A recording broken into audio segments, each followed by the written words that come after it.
Hello everyone. So another fascinating test match between England and Australia finished today. It was really very amazing, nail-biting at least for today. It was really very close. But in the end, Australia won it by around 58 runs, and now they are leading by 2-0 in Ashes, and just one step away from retaining the Ashes and winning Ashes in England after good 22 years. So we are going to discuss about it. One thing I want to say before I discuss about the video is that Bazball does not mean nonsense batting. It does not mean stupidity. Bazball means playing aggressively, but you have to respect the conditions and match situation as well. So we will discuss about it. I just hope that Brendan McCullum, whose nickname has coined this term, Bazball, is able to tell this to English team that Bazball is not meaningless cricket. So we will discuss about it. My humble request to all of you, please subscribe to my channel. If you're visiting my channel for the first time, then please subscribe to my channel, like this video, share and comment it. Give me your valuable feedback. I have created a lot of videos. Yesterday I posted a video about the decline of West Indies cricket as they failed to qualify for a World Cup for the first time in World Cup history. So please visit my old videos as well and subscribe to my channel. It's a new channel, and I don't have different means. I'm not an ex-cricketer or someone who's related to a media channel that I can have a lot of I can invest a lot of money and I can get fans and subscribers. I can only rely on my knowledge, my analysis, so that I can influence my listeners, my viewers, and they can subscribe to my channel. It's a humble request. Each and every subscription acts as a motivation for me, and I can come up with more brilliant videos. So please subscribe to my channel. Great. Let's start. So just like the first test match, once again Bazball created an havoc for England, and they lost the second test match at Lords as well. Now they are at a very precarious situation. They have to win next 3 test matches to win the Ashes, which is almost impossible. Or should I say that it will be very tough, if not impossible, because defeating Australia 3 times regularly has I don't know when it last happened, except I remember way back in 2013 when they toured India, they were defeated by 4-0. So that is something I remember. So it's not going to be easy. Talking about this loss in Lords, again it was the same reason because of which they lost the first test match in Edgbaston. Bazball stupidity, taking the wrong approach as far as Bazball is concerned, selecting a very very questionable team, I would say. The team was not at all balanced, and there were a lot of loopholes in England team. Again, their fielding was not up to the standard. They dropped some sitters both in first and second inning. James Anderson dropped 2 very simple catches in second inning. So these were the 3 reasons why they lost the first test match as well as the second test match. We are going to discuss about all these pointers in detail. So let's start with the first reason, Bazball. So whenever so Bazball, if I compare Bazball with in a general term, so Bazball is like a boxer whose weakness is his defense. He is not at all strong in his defense. So in order to overcome that weakness, he is ultra aggressive. So whenever he is boxing, he just start punching. He keeps his guard down and just attack the opposition, the opponent. Now, definitely because it was a new approach, no one did it in the past, so that boxer was able to surprise and win initial bouts. Not to forget that he was already out of the world championship, so there was nothing to lose for that boxer. So he thought this is the right approach, and he kept on, boxing like the similar way. However, after the course of time, if I talk about this series, so if again in the boxing term, the opponent now know the game of the boxer, that he's over aggressive, and because of his over aggressiveness, he has given a lot of opportunity for the opponent to exploit and defeat, and the same thing happened. So what I'm trying to tell is that Bazball approach is not wrong. Okay, of course, what is the English team's approach is that they are going to play aggressive cricket. They are not going to allow any bowler to bowl. However, you need to respect the conditions and the situation as well. I mean, it is really stupidity that you are winning the match, but just because Bazball say that you need to be aggressive every time, you will throw your wicket. The same thing happened. Talking about the match and the situation, England were lucky to get best conditions both for batting and bowling. Still, they messed up. I mean, when Stokes won a very crucial toss on the first day, on a on a morning when there was no sunshine, it was quite cloudy. He won a very crucial toss and asked Australia to bat. And English bowlers, they were a bit disciplined. They got few opportunities as well. They got some chances, but those catches were dropped. And then they started bowling meaningless. I mean, their line length was all over the place, and that's the reason they were not able to capitalize on the conditions. If you look at Australian batting in first test match, in the first inning, it was Steve Smith and Travis Head, and 66 was also good. 66 runs were made by Warner as well. And the second inning, it was just Usman, Khawaja. The same thing happened in the first test match as well. It was Khawaja, Travis Head in the first inning, and Khawaja in the second inning as well. So this is something which English team has to understand, that they cannot allow opposition to settle in. They are making goof ups and everything about it. While batting, English batsmen, the openers, gave very good start, and the moment, I mean, they were at 91 for no loss, and both Crawley and Ben Duckett were playing very beautiful cricket.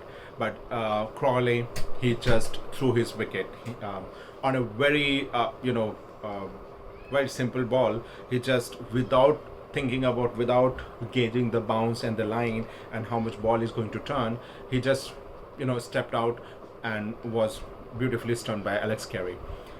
Then Ben Duckett, Oliver Pope, they batted well. However, from 191, or I believe 174 for 181 for 1, they lost.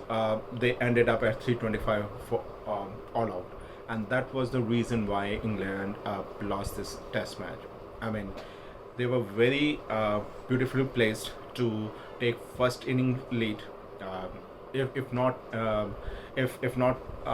good substantial lead, they were very well placed to at least match the first inning total of Australia, but they goofed up. What was surprising was that all of them lost their wicket on short pitch ball, which is really very surprising for English batsmen who are used to play on such kind of conditions. And in Australian bowling attack, I mean, yes, Starc was bowling good with good pace, but Hazelwood and Cummins were, their pace was was good, but not, they were not bowling very fast. So on that kind of bowling, you were not able to play proper shots on short pitch, and you just lost it. England batsmen just exploded. They were not able to make sense. They were not able to capitalize on the good opening and good, you know, good base which was built by the openers. So yeah, again, I want to say that Bazball is not wrong, but you need to understand the condition. You need to respect condition and situation as well. The prime example is Ben Stokes' inning today. He played. He consumed a lot of balls yesterday. He was playing very cautiously yesterday because England were 4 wicket down. He was playing with, I believe, 30, 35 or 40 strike of rate of 35, 40, and today he just played an amazing inning with a very good strike rate. Same thing Steve Smith did. The same thing a lot of batsmen, even Joe Root in the first test match, in the first inning, he took his time, and later on he opened up and scored magnificent century. So that's the actual Bazball. You need to respect the condition, situation, and then you can take on the bowling. I mean, 4.5 run rate is enough to win a test match. So yeah, this is something which they have to work upon. They need to think about it, exactly how they are going to make that difference. They need to really work on this. So that was the first point. Second point, again, talking about the team selection. So Moeen Ali, he was injured in last test match. He has a finger injury, so he was almost he was not he was ruled out from second test match. And what England did, they brought Josh Tongue in place of Moeen Ali. Okay, see, playing Josh Tongue was not wrong, but by playing Josh Tongue, you just got the similar kind of bowlers. Oliver Robinson, James Anderson, Stuart Broad, Josh Tongue, all of them were bowling the same kind of line and length, and with the same speed, with the exception of Josh Tongue. He was able to bowl a bit quick at times, and the worst was Ollie Robinson. He was bowling at 75, 78 miles per hour, which is ridiculous for a bowler. I agree that in English conditions you don't need to have a very good you don't need to be extra fast to take wickets, but you need to have that variation. Okay, you want to play Josh Tongue, then you need to drop one player. You could have asked James Anderson, you could have dropped him for this match, and you could have played Mark Wood. Okay, you could have dropped Ollie Robinson, you could have played Chris Stokes. So you had option. When you drop Moeen Ali, which means that you are already one batsman short and you don't have a good spin option, then you need to think about it. I mean, Chris Stokes would have given a better option both in terms of batting as well as in bowling. That could have been a good option. But yes, they messed up with their team selection. On the contrary, Australia, they messed up with their team selection in first test match, but they rectified because they were unable to dismiss tailenders in the first test match. So they brought Mitchell Starc in the team. They dropped Scott Butland, who played decently well in first test match as well, and Starc ensured that in both the innings, English tailenders are not able to score runs. Contrary to around 110 runs scored by tailenders in first test match, especially in second inning. Here they were not even able to score. They scored around 25-13 in first inning and around the same runs in the second inning. So that made a lot of difference. And I mean, in spite of losing Nathan Lyon, I mean, just imagine how much things were in favor of England. I mean, during on the second day itself, Australia lost one of their best spinner, not only best spinner but a best bowler in the condition, a bowler who is close to 500 test wicket. He got injured. He didn't bowl in second inning as well. still England were not able to capitalize. So that was the second reason. The third reason was, of course, the bad fielding, especially the catching. This is now becoming a Achilles heel for England players, for England team. And to be very frank, I mean, you can have the best of the conditions, but if your fielder's not taking catches, so bowlers are not going to do anything. So they have to work on it. In test matches, even half chances matter a lot. You need to be alert. Just look at Australian team. Yeah, they also dropped few catches, especially Labuschagne. He dropped a very simple catch of, I believe, of Ben Stokes yesterday. But yes, overall they were much more disciplined, and their catching was much better than what England did. So that's another point they have to work upon. Definitely, it's going to be very tough, very uphill task from here to win the Ashes. But again, you cannot rule out anything. The next test match is going to start in 3 days. The first thing that England, there are two very important things they have to ensure if they want to win the next 3 test matches. One, of course, they have to redefine the Bazball. Bazball is not meaningless hitting, and not the stupidity which they did in these 2 test matches. And second thing, they have to be spot on with their team selection. James Anderson, with due respect to his record, he is struggling, both in first test match and second test match. He hardly took any wicket. I believe a couple of wickets in both the less than 5 wickets in both the test matches.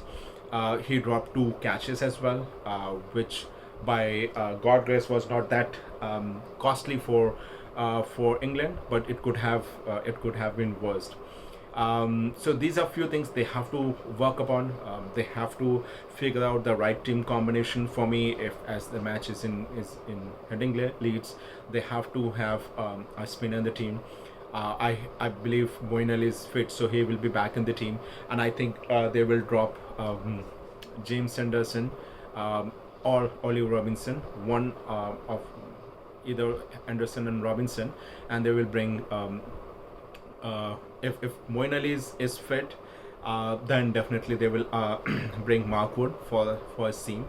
If Moeen Ali is not fit and they have to play another spinner, then definitely they will drop. They will bring Chris Woakes, so their batting can